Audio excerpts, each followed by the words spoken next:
Everyone, it's Emily Fox. Today's video is going to be my first book haul video of 2022. I'm hoping that from now on, I will be able to make them more regularly, but I have accumulated some books and I'm very excited to share them with you. I will actually remove these because reflection from the light in the window, but I have a couple books. I want to talk to you about them, and I also have a couple ebooks because, let's start with this one, Brandon Sanderson.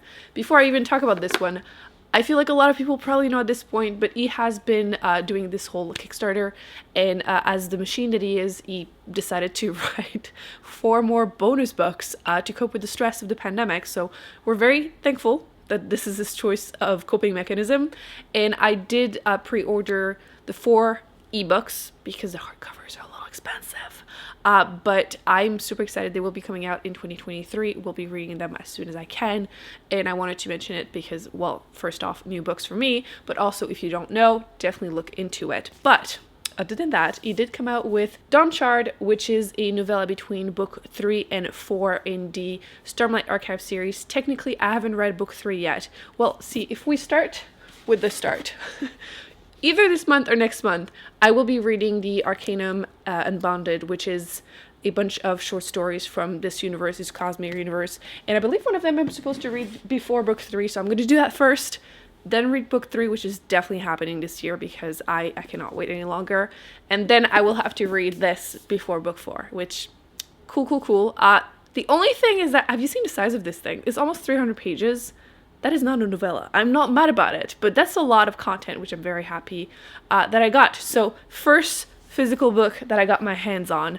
Let's talk about some of the ones I'm hoping to read in March because that's where we're at. I mean, I've been accumulating books since the beginning of the year, so obviously some of them I've mentioned a little bit, including our Patreon book club pick of the month, which is The Shadow of the Gods, which is an adult fantasy that has been getting more and more hype. I feel like everyone that I know that has read it has given it 5 stars. So I'm very hopeful. I feel like it's been hit and miss for me with fantasy, adult fantasy, but I think this might be it. I'm very excited. I mean, it looks really cool, and I will know before the end of the month, and I'll let you know in my wrap up, but very excited about this one.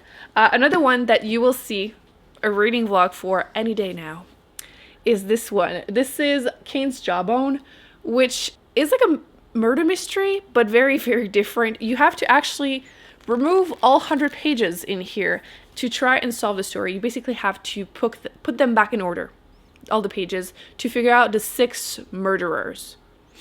So I'm going to try to vlog that. It's probably going to be a shit show because I think they say only like 3 people have ever solved this, which... Am I better than all of these people? Probably not, but I think it could be really fun to attempt it. So you will probably see me lose my mind for like 24 hours trying to read all of them and put them back together. I have like strong vibes of like this picture. So I'm probably gonna have to, without even actually trying, well, I will probably recreate this. So I'm looking forward to this. You can also look forward to seeing me losing my mind. So I was used book shopping, as one does, and I saw a couple books that made me think of a new idea for like a series of vlogs, including giving authors, really popular authors, a shot, like trying some of their most popular books to decide if they are for me or not, and I let you know my thoughts on them. The first one that popped into my mind because I kept seeing his books is Nicholas Sparks, which I haven't read any of his books. I know he's a very, very popular romance author. I know it's not necessarily my jam, but I feel like once in a while it's fun. It just helps me in a slump often. And I thought it could be really fun. Maybe with him I could even compare with the movies because they're classic. I've definitely seen the movies. Even My Poor Little Heart, I definitely, like, it's not dead when I watch his movies. It's, you know. So I thought it would be fun. Let me know what you would prefer, just reading the books or reading the books and watching the movies. I am open to any suggestions, but yes, I have The Notebook, which, yes, of course, and then A Walk to Remember, because again, I want my heart to be broken. So I'm actually really looking forward to reading those. They're both pretty short. I didn't realize how short they were. And I'm really curious to compare them to, again, the movie, because I've watched them a couple of times. But yeah, they're both like about 200 something pages. I think this would totally help me. I'm not really in a reading slump anymore, but, you know, just in case, it could be fun. Another author that I haven't tried but seems to be getting a lot of hype in the mystery thriller world is Harlan Coben. I believe these 2 are his most popular books. So we have Tell No One and The Woods, which seems to be a Netflix TV show, so maybe I could also watch TV shows if there are there, because I saw a few more of his books and they also seem to be like TV adaptations. So I'm open to it also, but yes, I know literally nothing. I do prefer going into my mystery thriller not knowing anything, but I haven't been super lucky. I feel like I haven't given 5 stars to a lot of them in the last couple of years, so maybe reading some really popular ones, even though if they're a little bit older. I don't know how old they are actually. Let me double check. 2001. Okay, I guess it's a little bit older for mystery thriller, and this one is 2007. So, you know, deep, dark secrets, twist, I'm all for it. So let me know actually if you enjoy his books or not. Actually, don't actually really tell me, because I want to look forward to reading them. I feel like every time I'm like, oh, I want to give this one a shot, that's when everyone tells me it actually really sucks. I'm like, oh, damn.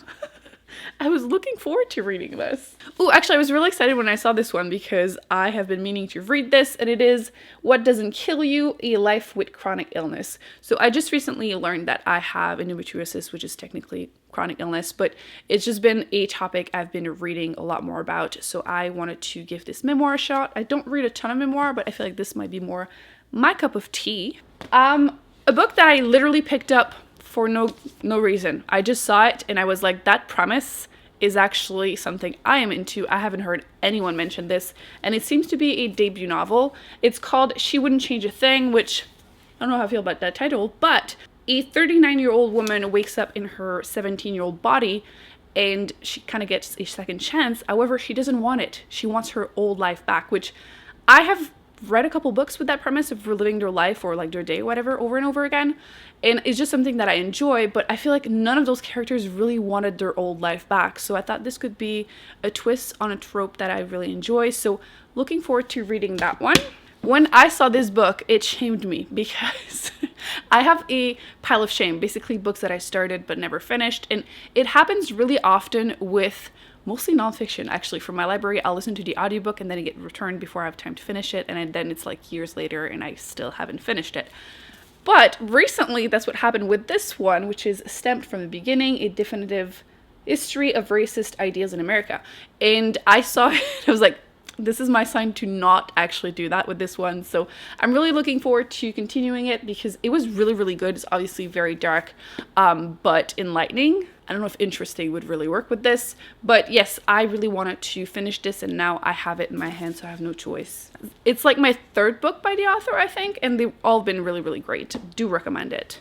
The next one is a book that I'm hoping we're going to read with the book club this year. She Who Became the Sun, which is the first book in an adult fantasy series that came out last year. And so far it's been getting some hype. A lot of people were comparing it a little bit to The Puppy War, which I really, really enjoyed. So hopefully it also works for me. I believe this one is a bit more character driven, which I'm totally open with. I feel like I, again, have been having a rough time even with fantasy book. I've been trying to read a lot of like older classic ones and it's been, you know, hit and miss. But I'm hoping that this one is going to work for us. I really like the cover also. I don't feel like I have a ton of yellow books, which I say that with my rainbow, but like, except for that, I don't have a ton of yellow books. So that's fine though, definitely calling my name. So yes. Another one. Okay. This one I splurged and actually bought it new because I need to have my heart broken. Clearly. To Paradise. Okay, same author as A Little Life, which I cried so much while reading that book. I know it's like a book that either people love or hate, and I completely understand that. And I think from what I've heard, I've been really trying to avoid reading any reviews. Is the case with this one also. A little bit historical fiction. I believe the book is like in like 3 parts or something, so some people found some parts slower, but again, I've been trying to not read any of the reviews. Maybe we'll read it with the Patreon book club, but I think I will be vlogging it anyway because I want to just see my journey through it, and I'm hoping I will cry, but like less maybe than A Little Life. That book was hard. Like my heart, I still can't think of like Willem without wanting to cry. I just loved him so much. So yes, that was definitely something that I needed to own because I needed to read it this year. The next one, I wanted to include it in here because someone got it from my Amazon wish list and I wanted to thank you, but Amazon didn't put the little paper with your name, so I can't give a thank you with your name, so please leave a comment section so I can actually thank you personally. But I'm super excited because this is going to be our classic for the Patreon book club for March, April, and it is the Tenet of Wildfell Hall, but this gorgeous edition also has Agnes Grey. And then some of her poems from Anne Bronte. She's the last Bronte sister. I haven't read anything. I've read something by one book by each sister, and I wanted to add this one. And I've heard that it's more of like a feminist take for a classic. I believe a woman like flees from her husband because he like domestic violence basically. So I'm very excited for that one too. Most of this book actually is this book, so I will probably be reading the other one not too long after if I enjoy her writing. But yes, thank you so much. Gorgeous, gorgeous edition. I'm hoping we will be enjoying this book too. And last but not least, I have been looking everywhere for some bell hooks books, and I couldn't find any of them, especially the one I wanted, which is this one. So I'm gonna order it soon, hopefully. But I found this one, which I wanted to also pick up. This is The Will to Change, Men, Masculinity, and Love, which a few of the men in my life have been like asking me for book recommendations about like feminism and stuff. And I have been recommending things like hood feminism or Invisible Women, and I thought this one might also be something that they would enjoy, but I wanted to read myself first. Not even 200 pages, so it's going to be probably a pretty quick read, but I thought this would be an interesting nonfiction book to add to my TBR. Let me know in the comment section which books you're looking forward to me doing a vlog on. Maybe this one or these one, but it's probably gonna be this one because I already feel like it's gonna be so ridiculous whenever I attempt to do this. I hope you enjoyed this video. Thumbs up, subscribe. Please let me know in the comment section, what is the last book you bought? I want to know, because I feel like I haven't bought many books during the last 2 years, and I'm starting to now, and it got me excited again about reading. I think I was in a slump on and off for the whole pandemic, to be completely honest, but I have been reading so many books so far this month, and I have so many interesting reviews. Some really, really good books, some less interesting books, but I'm just excited again, which I'm super happy about. So I will be putting more videos on the screen that I recommend you check out, and I will see you in an upcoming video very soon. I don't know what that was. Bye.